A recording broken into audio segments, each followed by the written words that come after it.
Welcome to Partnerships for Profit, the podcast where we bring you inside the world of joint ventures, strategic partnerships, and powerful collaborations. Each episode, you'll dive into conversations with top entrepreneurs, visionaries, and business leaders, unlocking the secrets to building profitable relationships that drive growth and success. Whether you're looking to expand your network, find new referral partners, or scale your business, you're in the right place.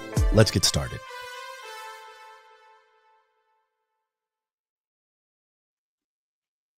Hello. Welcome everyone to the Partnerships for Profit podcast. My name is Macy J, and I am your host here for this incredible episode. We have an amazing person here with us today. We have Dr. Albert Bramante here joined with us. So a little bit about Albert. So he is the author of Rise Above the Script, a hypnosis and NLP expert, performance coach, and AI strategist who helps creators, performers, and educators unlock their highest potential. So let's give a warm round of applause for Albert. Welcome in.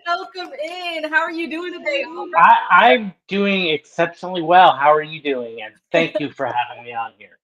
Absolutely. We are so excited to have you here. I'm feeling fantastic. I'm so impressed with the research that I've done on you already. So I want to have a great time. Let's get to know Albert. Let's get to know your message.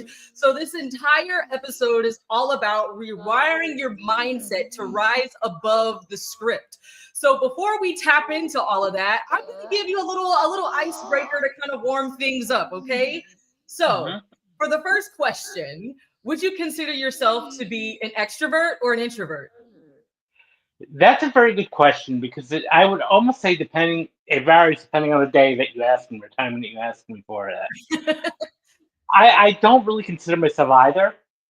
I consider myself in the middle, maybe more of an ambivert. So it really depends upon the surroundings and whether I'm with people I'm really comfortable with. Now, when I'm in a really situation where I'm comfortable with, I can be extroverted. Right. When there's times where I need to recharge, I need to be alone, that's my introverted moment.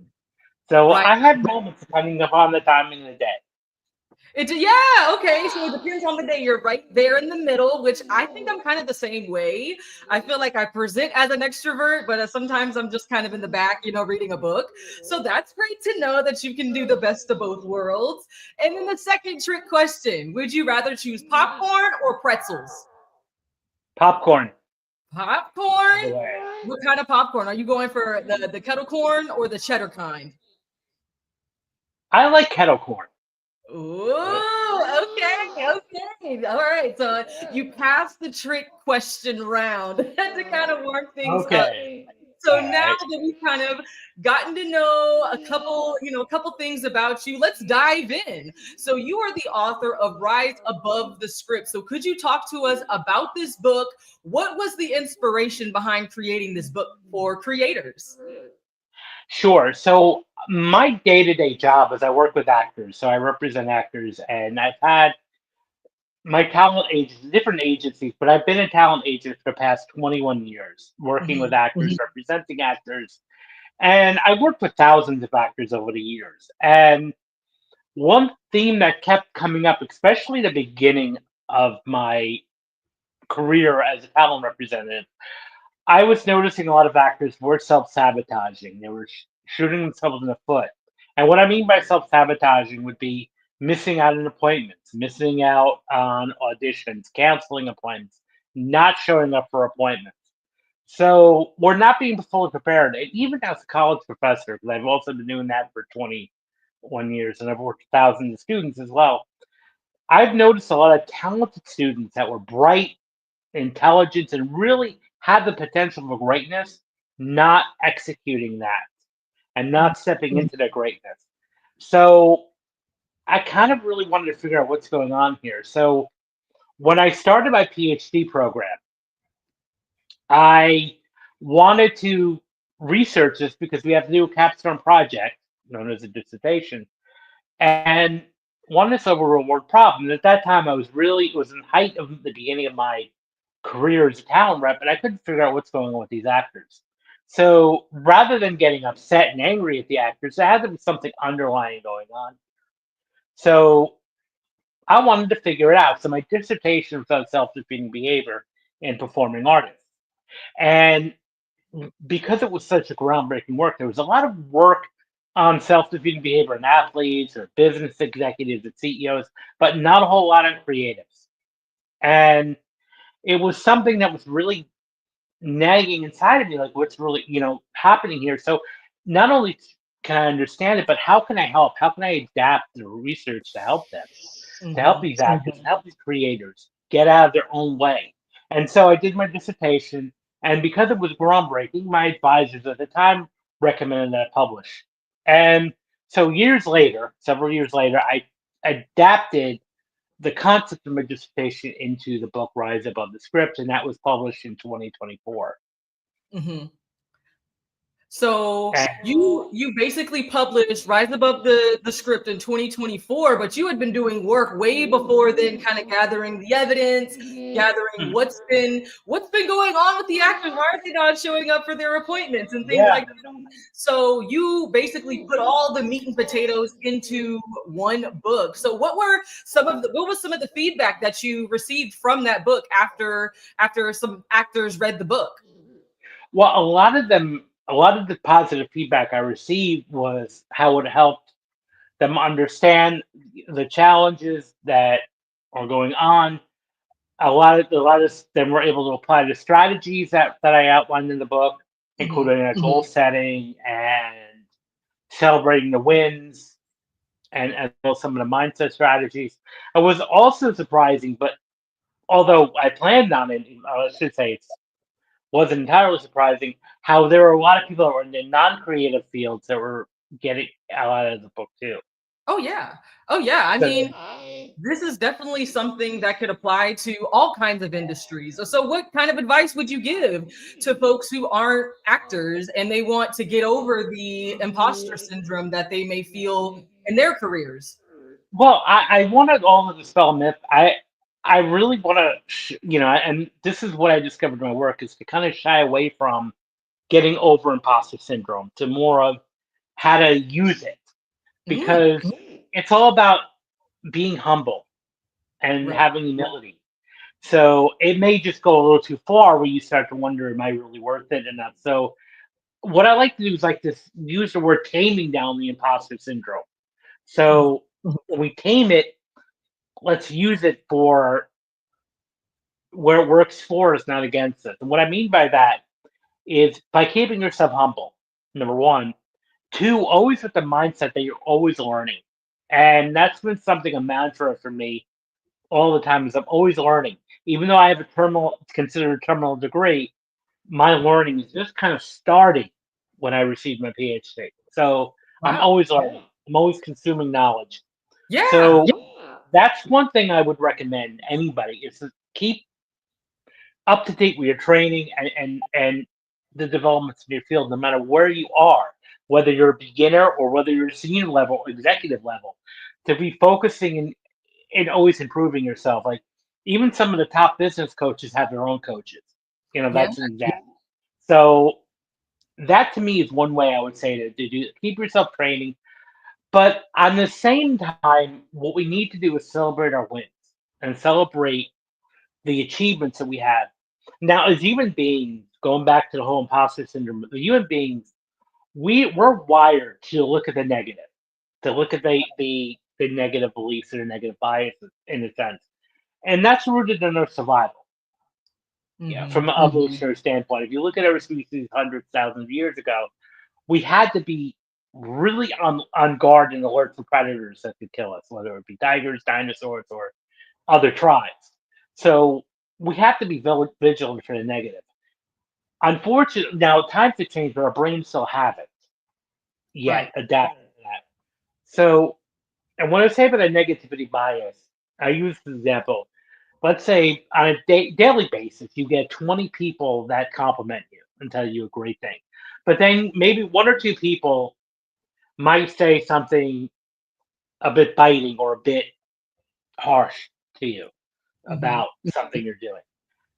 Most of the time, we're going to be focusing on those one or two pieces of information that we receive, Yes. almost negating the other 20 good things. So what Right. I try to do is let's bridge the gap together. Now, two things with the negative feedback or hard or constructive feedback in a sense. What's the source of that? And two, is there anything that we can construct from that Right. and change and adapt? So even in my experience, like when I would give presentations or even at the end of the semester with my teaching evaluations, yes, I'm gonna brag a little bit here. I do get a lot of positive reviews, but I Hmm. also, because I deal with so many people, I get destructive views too. Right. And some of them have been really helpful. Some of them I'm like, well, this student or this audience member is not happy with my presentation. There's nothing I can do about that. Right. So, but however, if there's something critical or there's a piece of feedback that might be helpful for me to learn, I can adapt that and say, okay, this is what I can do next time, and this is what I can do to make it even better. Because we're human Absolutely. beings, we're gonna make mistakes. So, but at the same time, celebrating our wins too, because we have these good reviews, we have these great things that happen. So, I would kind of say is like stay humble, but also celebrate your wins. And there's nothing more bragging from time to time. We call it the humble brag in a sense.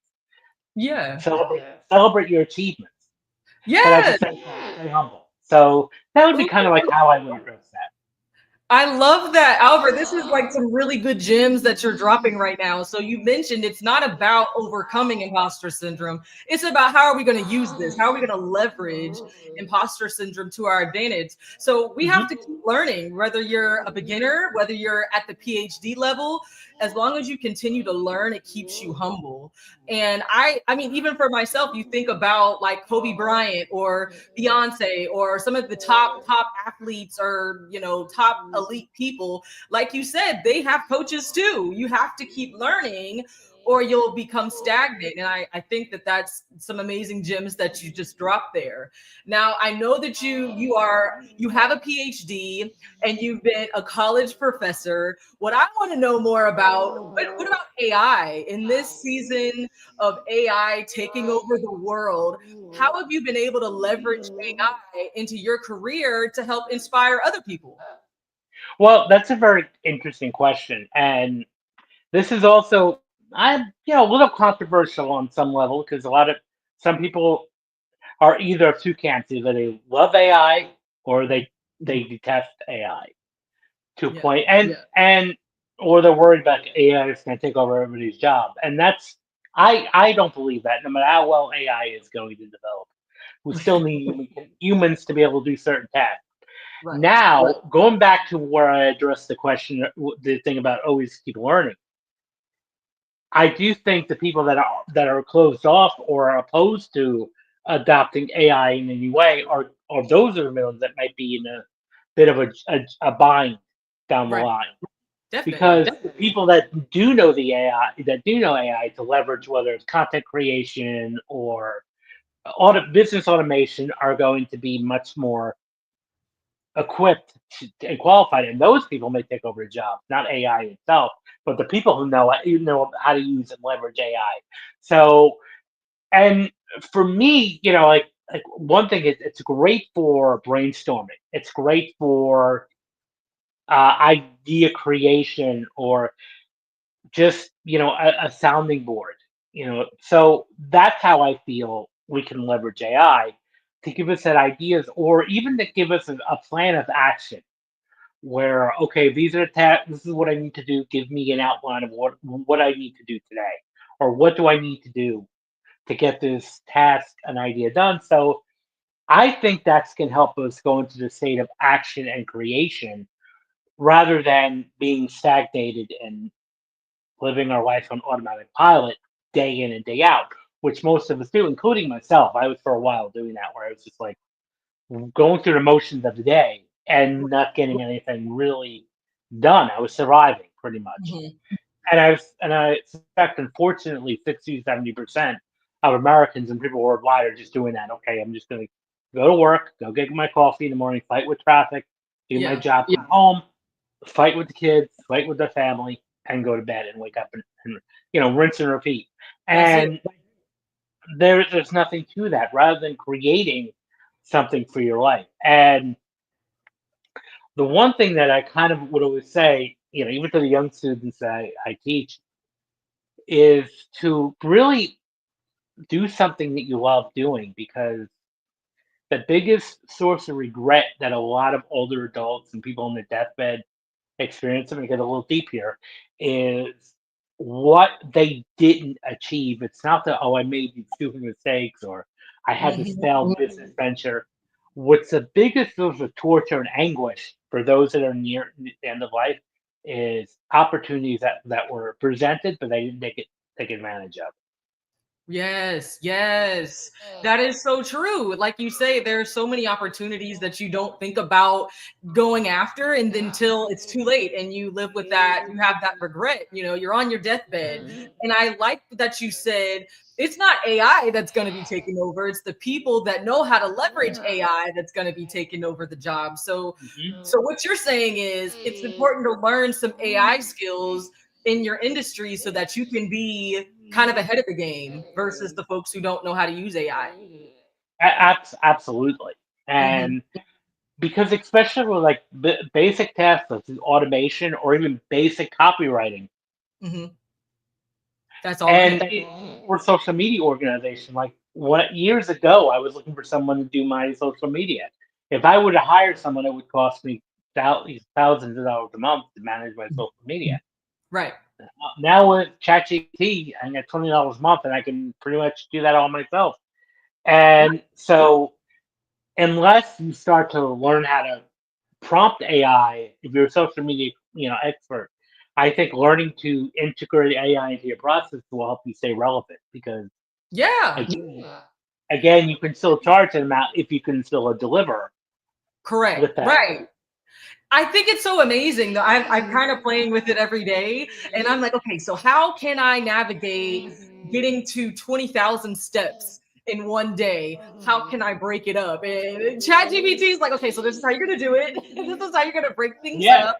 Get in that 30 minutes here. This is how many calories you're going to burn. So I feel like even just day to day tasks, I think it's like super helpful. And you can obviously add that into your career and things like that. So I'm learning so much from you already. Like maybe I can like take a class from you or something. yeah. Because even so, like let's say you're a trainer and you want to help someone get in that. So now you can think about the knowledge you can present with someone by saying, okay, here's a customized plan for you, Right, right. and you can use AI to still integrate your own knowledge, because it's now, as much as I love AI, I also want to address the limitations of it. Hmm. It's just a computer, so it's just a bot.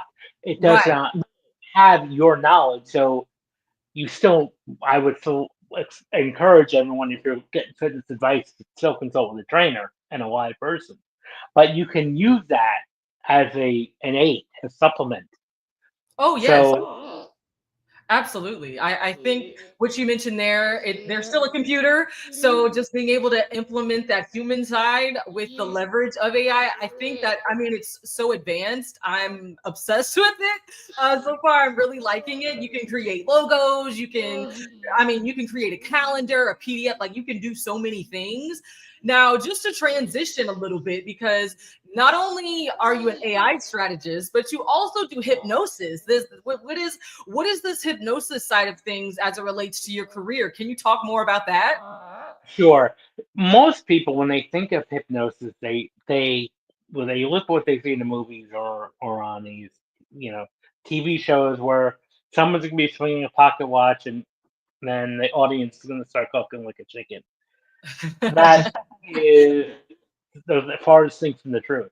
So what I became interested in those, because it works with the subconscious mind, and it works with limiting beliefs. It works with changing some of the programming that we received as children. It can reverse a lot of things, Mhm. addictions, fears, even with helping with depression, because it works again with limiting beliefs.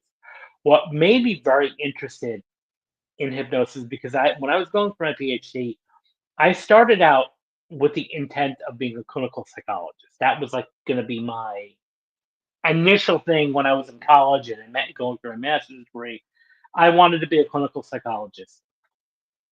But I was noticing there were some limitations, in my opinion, with traditional talk therapy. And the limitations were I felt like modern psychology was focusing so much on what was wrong with people and pathologizing people and labeling people as this disorder or that disorder or Mhm. this condition and that condition. And labeling creates a negative stigma, number one. Number two, it kind of almost signifies if there's a hopelessness to improve. It's like, well, I have this. And the final thing that wasn't sitting well was my professors were always talking about cases they were working on. I'm seeing this woman or this man for 9 years with this disorder, and the wheels were turning in my head and questioning things. Mhm. 9, 10 years. Mhm. Unless the person's like really independently wealthy, most consumers are not going to be able to afford 9 or 10 years of therapy. Right. Hey. So I was reading a Psychology Today magazine article, and I saw in the backstage, it was like, learn about hypnosis. Okay. So I initially took a video course and I became so intrigued by it. So then I was Mhm. like, okay, I'm going to go for an actual training where I did a 3 month program in New York City, a 150-hour certification program. Mhm. And it still used like what hypnosis really is like using a method of communication to bypass the conscious mind. So go deeply with the subconscious mind in a sense, which is Oh. really what operates us on a core day-to-day level. So it can do that in trance where you're in a state of focus, or you can even do it in waking life. Advertisers hypnotize us all the time by a product. Salespeople hypnotize us to buy products. And Mhm. case in point, take anytime you go to the store or go out to the market to just look at something. How many times do you buy something that you had no intention of buying, that you had no idea even existed while you left the Yes. house? All of a sudden, you have this thing in your hand that you need even though you need it. Now Yes. you Yeah. feel How you did that need it. happen? That's what I mean by almost in a sense of waking hypnosis. Your Wow. mind is already changed. So our parents, our grandparents are really the greatest hypnotists in our lives because they tell us how to believe and how to internalize. The media is the biggest hypnosis, thing in our lives. Think of Yes. think of the time when it soaks feet when the media talks about fear mongering. That's hypnosis. Wow. So I just wanted to really study it. And then also on the therapeutic side, there's some evidence that's coming out more and more now that if you utilize hypnosis in your practice, you can get breakthroughs much more faster.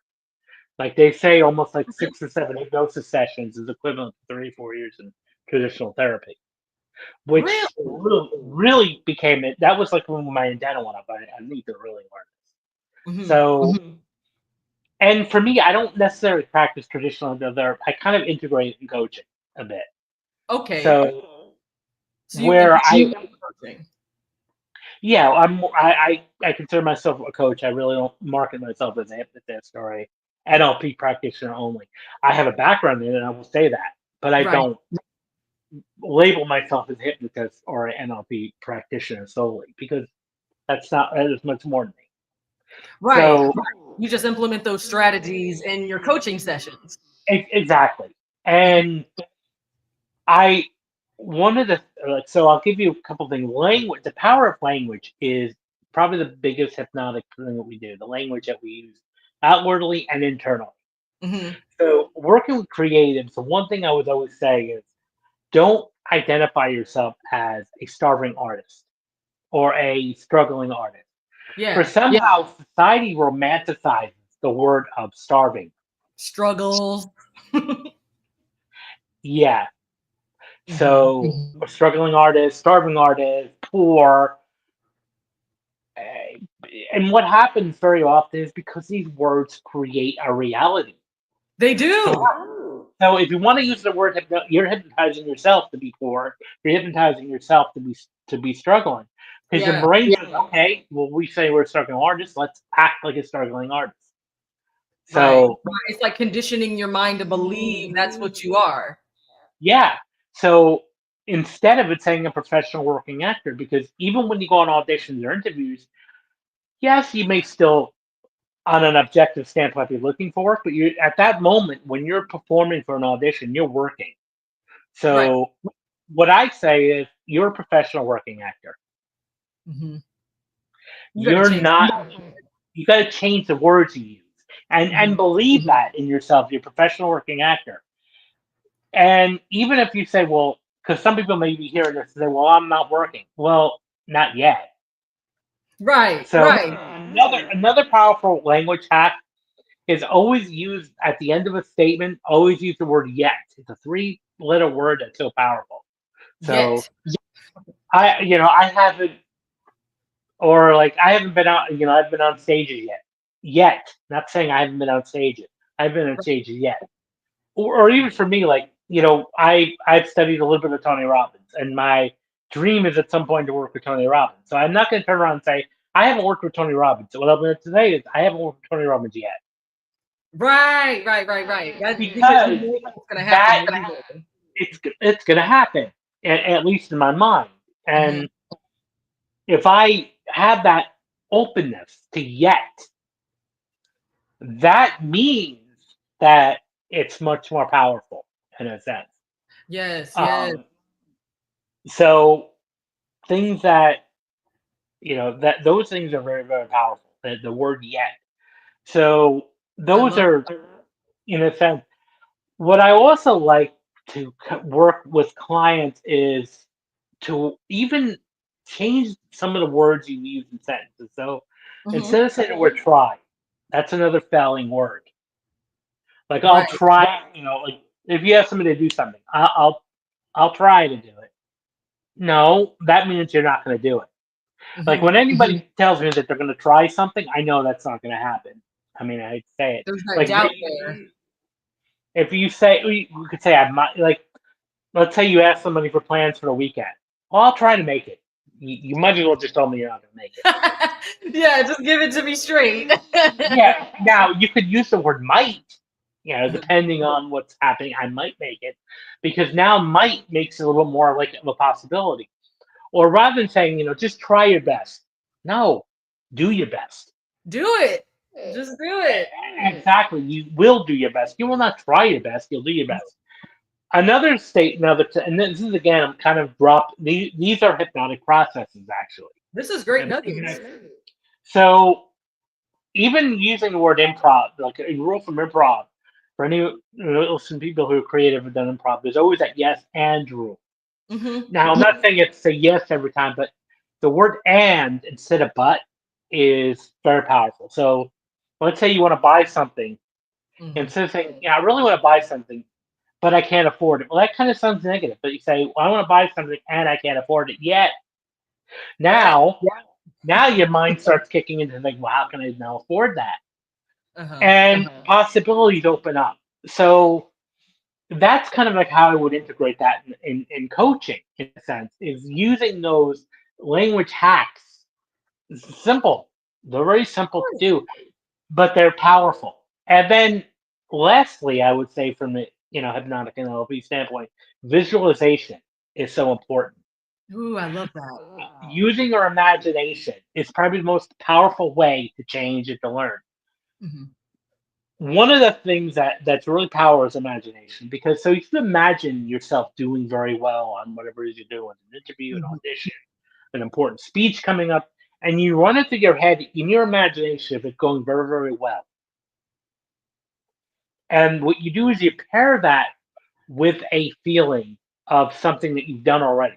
That so the first thing I would do if I'm working with someone would be like, okay, think of back to a time where you felt really, really powerful, and it was like you were in a flow state, you were in a really state of high achievement. How did Hmm. that feel? And then I would work with the person coaching them. This is how it felt. Where does it feel in your body? Well, this is how it feels. Okay, now imagine yourself giving that speech again and transform that feeling now. Also imagine that feeling as you're doing this.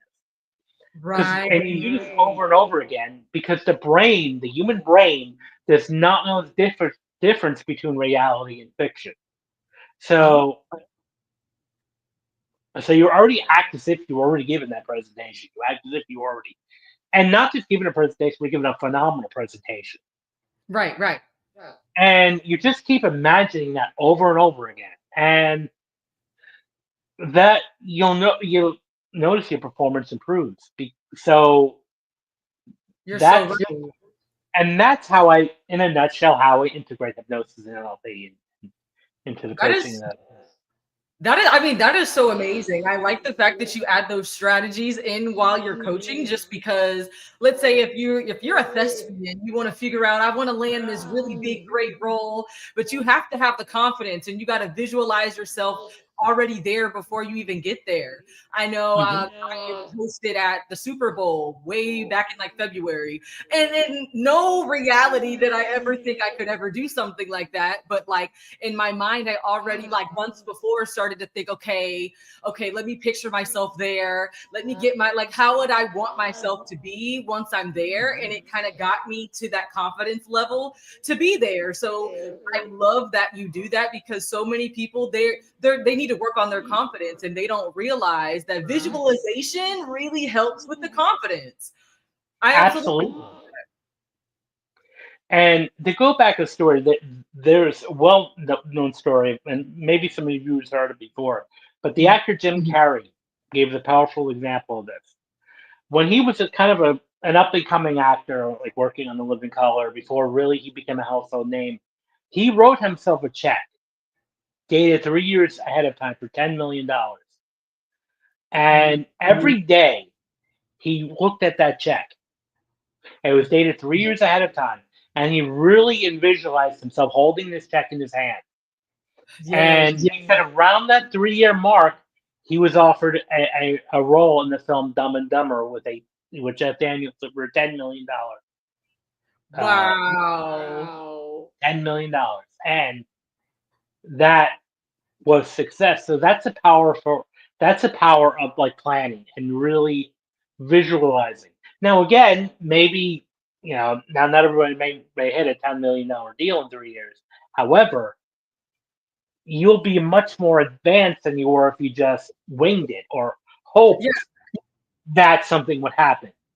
But take the So aspect maybe of I should using your imagination, uh-huh. because then you'll start getting ideas in your brain, and your brain will start giving you ideas to Mhm. get closer to that goal, or at least put yourself out there. Yes, so maybe you're meaning to tell me I need to write myself a $10 million check and just believe it's gonna happen. It just hasn't happened yet. Yes, exactly. Yes. I'm learning so much from you, and I'm just so grateful that you are sharing all of this wisdom, even here with me. I'm learning. And so, what I want to know as we're getting ready to wrap things up, if we want to be more productive, what is one strategy that you would give to folks who are watching weekly? What can we do to increase our creative productivity if we want to Sure. be productive every week?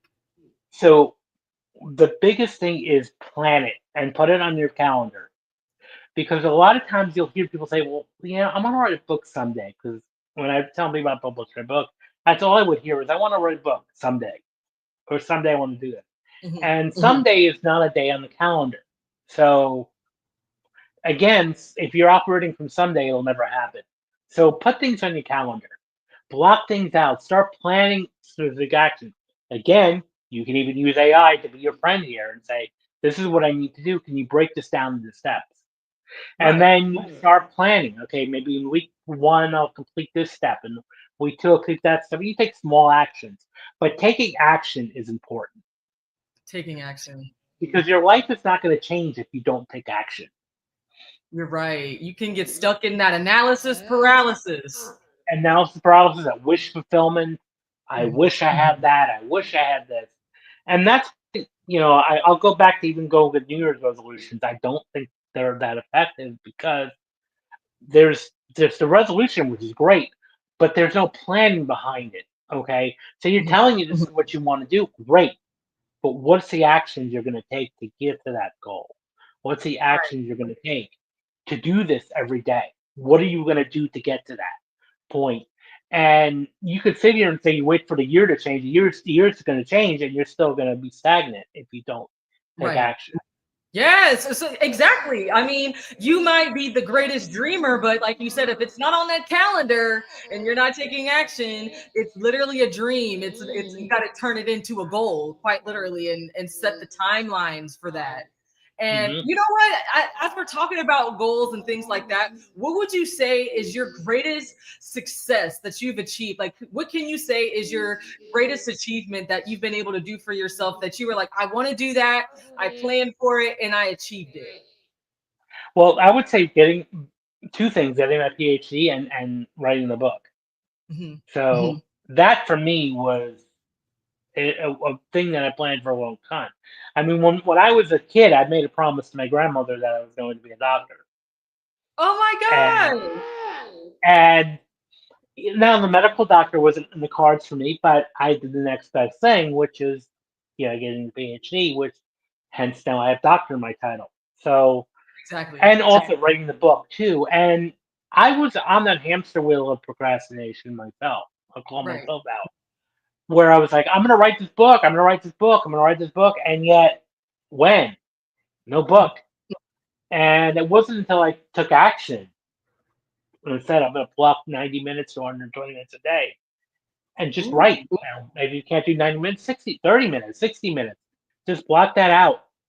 Because Right. and there's a lot of because we can find that time.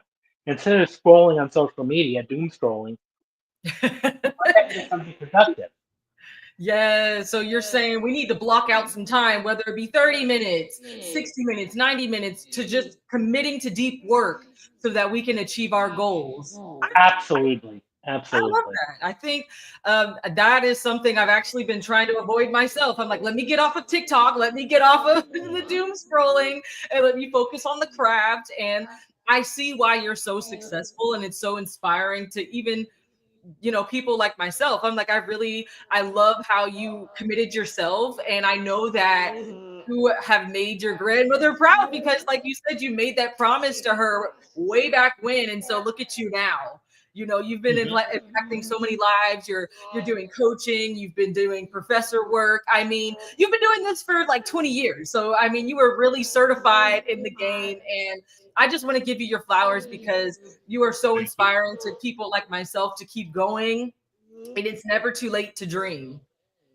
It's Thank you. never too late to dream. I mean, so before we wrap things up, what's one piece of advice that you'd love to leave people with before we wrap things up? What is one thing you'd like to share? I would just say that everyone listening is you are enough and you're capable of it and you deserve a seat at the table. Whatever table that is Mhm. in your life, you deserve a seat at that table. Absolutely. You all deserve a seat at the table. We deserve seats at the table, whether you create your own table or you join someone else's table. You belong and you matter. So today we have talked about hypnosis. We've talked about AI. We've talked about psychology. We've talked about writing books and deep work. I mean, we've already learned so much from Albert here today. And I just want to say thank you, Albert, Dr. Albert, for being here today with us on Partnerships for Profit. It seems like you have done such an amazing job so far. I mean, there's so many places that you can go, and the sky is the limit. And I want to say thank you so much for being here today and for joining us here. So I think that we're gonna wrap this up, y'all. So thank you guys for tuning in and for joining us with Dr. Albert Bramante. And And thank you for having me. absolutely. We are so happy that you are here. So that's it, y'all. I'm your host, Macy J, and we'll see you on the next one. Bye, everybody. Bye. Thanks for joining us on this episode of Partnerships for Profit. We hope you've gained valuable insights on how to form profitable partnerships and take your business to the next level. Be sure to subscribe and leave us a review wherever you listen to podcasts so you never miss an episode. Got a partnership story to share or someone you'd like to see featured on the show? Reach out to us. Until next time, keep building those partnerships for profit.